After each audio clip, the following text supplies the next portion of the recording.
Já carrega com várias suspeitas. É arguido na Operação Lex por alegadamente prometer cargos no Benfica ao juiz Rui Rangel.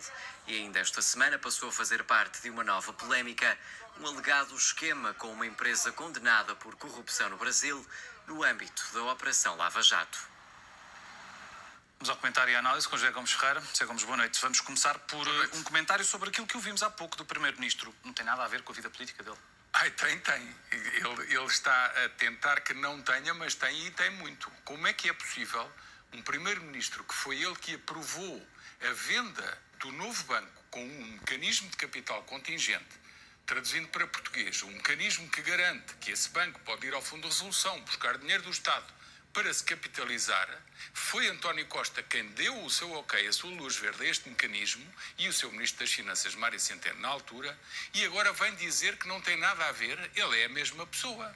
E é a mesma pessoa que está na Comissão de Honra de uma candidatura de um senhor que é também empresário, que se calhar também vem dizer que não tem nada a ver. E é claro que tem tudo a ver ser presidente de um clube e ser empresário, porque esse senhor ficou a dever, e atenção, é preciso sublinhar este número e voltar a repeti-lo as vezes que forem necessárias. Ele devia à banca mais de 700 milhões de euros e só ao novo banco, no ano 2018, foram apagadas nas contas do banco 225 milhões que eram referentes ao grupo Promovalor de Luís Filipe Vieira. 2 pontos, não o pagou ao banco. E quem é que pagou esse dinheiro ao novo banco?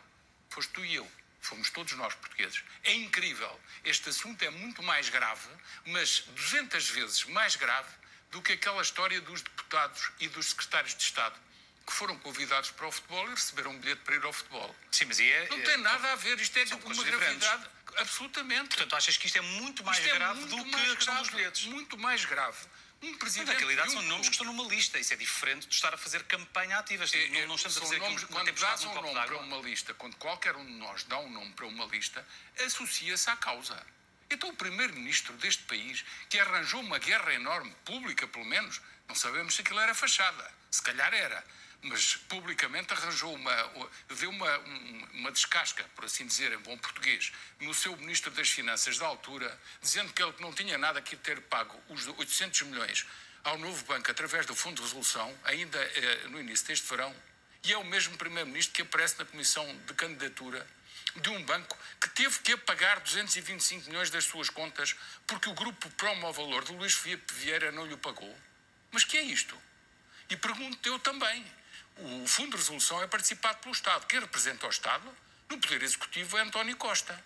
O Fundo de Resolução verificou que este dinheiro foi apagado das contas e não foi reavido e achou que se devia fazer uma auditoria. O Sr. Máximo dos Santos, que é o Presidente do Fundo de Resolução, disse, então, mas se não pagam, faça-se uma auditoria para perceber em que condições é que esse dinheiro foi emprestado. Onde é que está essa auditoria? António Costa mandou fazê-la? Então e aparece na Comissão de Honra? Eu acho que os portugueses perderam a capacidade de se indignar, muitos deles. Acho que devemos todos voltar a ter capacidade de nos indignarmos perante estas coisas. Porquê? Acontece porque isto é tão grave, tão grave. Outra coisa, porque é que o governador do Banco de Portugal, o primeiro-ministro, o ministro das Finanças do nosso país nos disseram claramente que acabou o crédito da banca aos clubes de futebol? Disseram-nos isto. Toda a gente ouviu. Eu ouvi.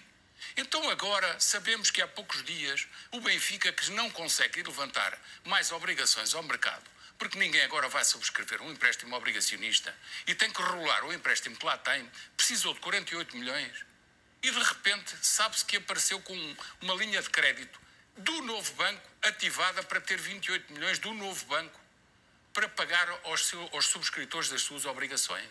Quando o próprio BCE disse que não podia haver dinheiro dos bancos portugueses para os clubes de futebol. Mas desculpa, estão todos a enganar-nos.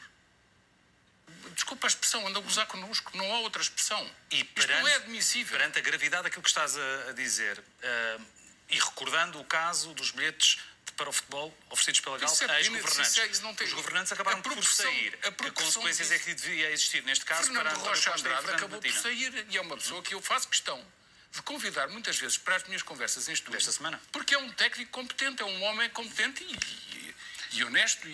Mas que consequências então é que deveriam ser retiradas por Fernandinho e por António Costa? Acho que todos... Porque não basta indignar, não é? A indignação não é suficiente. Estamos numa democracia representativa. Se eles lá estão, alguém os lá pôs. Mas eu não quero entrar em campanhas nem em sentidos de voto. As pessoas que tirem as suas ilações. Agora, os próprios também têm que tirar as suas ilações. Então, um chefe de governo de um país em que é democraticamente eleito, em que anda a criticar práticas de um banco que de repente vende imóveis sem se saber se os vendeu abaixo do custo de mercado ou não, e que anda a criticar publicamente o seu Ministro das Finanças, por o seu Ministro das Finanças ter cumprido o que está na lei que ele próprio aprovou, mandou aprovar, e de repente aparece associado com o seu nome ao de um candidato. Candidato esse que, por sua vez, aparece em processos judiciais a convencer juízes, magistrados, a influenciarem situações em que o fisco estava a pedir dinheiro a uma empresa que era IVA, gerida por um filho dele. Mas estamos em que país? Então, e outra pergunta. O primeiro-ministro do meu país não devia ser o primeiro a pedir ao sistema judicial que vá perguntar porque é que um filho de um presidente de um grande clube como aquele, que por sua vez ficou a dever tanto dinheiro à banca, porque é que esse senhor jovem não se conhece maneira de ter arranjado dezenas de milhões ou centenas de milhões de euros? Porque é que ele gera esses valores, dezenas e centenas de milhões de euros, em empresas de imobiliário, e ninguém vai perguntar se aquele dinheiro veio através das empresas do pai e se desapareceu dos bancos? O primeiro-ministro do meu país não pergunta isto. E é o primeiro-ministro do teu país que é também adepto do Benfica, que faz a separação das águas. Isso sim é a única coisa. Diz ele que está a fazer a separação das águas, que está aqui como apenas adepto do Benfica e sócio do Benfica. No entanto, como isso é a única coisa que ele pode dizer que não tem nada a ver. Cada um de nós pode ter as suas preferências clubísticas. Agora, subscrever uma lista de uma candidatura de uma pessoa que está em processos judiciais e que ficou a dever aos bancos, banco esse cujos buracos nós, contribuintes, temos que pagar. Também tenho uma pergunta para fazer ao meu primeiro-ministro do meu país. Quantos parafusos, quantas portas de automóveis, quantos pares de sapatos, quantas camisas tiveram de ser fabricadas em Portugal para se exportar, para se obter rendimento, para esse rendimento ser tributado e para desse dinheiro uma parte ir para cobrir esses buracos dos bancos? Façam as contas. Só aqui 225 milhões. Desculpem, mas estamos em que país e estamos em que Estado de Direito? Isto não é o Estado de Direito. Não parece que seja. Deixa-me perguntar-te, porque isto aparentemente não é apenas dois socialistas, porque como a reportagem do Diogo Martins falava também, há mais, pelo menos, dois nomes que estão nesta lista, um social-democrata, Duarte Pacheco, e o centrista Telmo Correia. Tem destas coisas. E o centrista Telmo Correia, mas relativamente ao PSD, ouvimos ainda há pouco o Rui Rio a dizer que quando se está em cargos políticos de relevo, não se devem os políticos se abster de se misturar as coisas. Mas então Eduardo Pacheco, que é um destacado deputado do Partido Social Democrata também, deveria assumir e tirar eleições? Esse é o outro lado do regime em que vivemos. É a esquerda irresponsável e a direita dos interesses, e também a esquerda dos interesses, que inquina a vida pública toda. Porquê é que tem que lá estar esses senhores dos partidos? Porquê é que tem que lá estar? Eu percebo a lógica de Luís Filipe Vieira rodear-se dessa gente. Percebo. E percebo a lógica de haver processos judiciais em que muitas vezes se almoça e se janta com magistrados e com juízes de direito. Percebo. Basta ver as fotografias dos restaurantes. Percebo isso tudo. E rodear-se de políticos também percebo. Eu rodear-me e o que é que percebes? De um primeiro-ministro, de um alto dirigente de um partido que está na oposição, mas que pode ser governo, e aparecer com ele nas fotografias, eu fico mais blindado perante um poder judicial. É assim que funcionam as coisas. E como é que fica mais blindado? Como? Por autocondicionamento dos próprios magistrados. É assim que funciona. Aliás, em meios pequenos. Então ainda é pior, nomeadamente em processos judiciais com outros clubes de futebol e outros dirigentes, como no Norte. Como no Porto, no Futebol Clube do Porto. Quantas vezes apareciam relatos de magistrados do Ministério Público e de juízes de direito a almoçar com os dirigentes dos clubes? O que é que aconteceu uma vez que fizeram uma penhora do Estádio das Antas?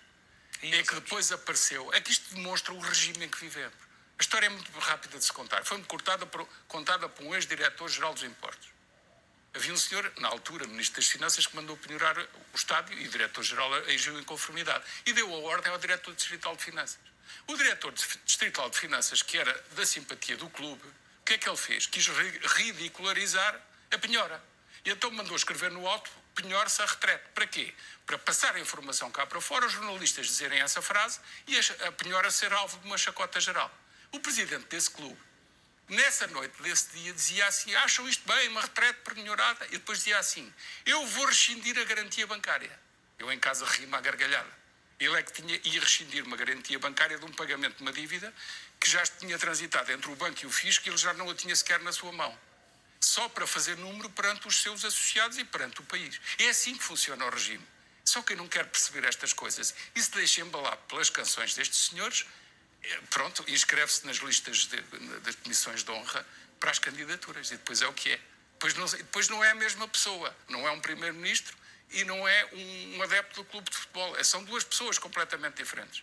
Enfim, está tudo dito. Muito obrigado por teres vindo hoje, Jornal Sábado. Boa noite.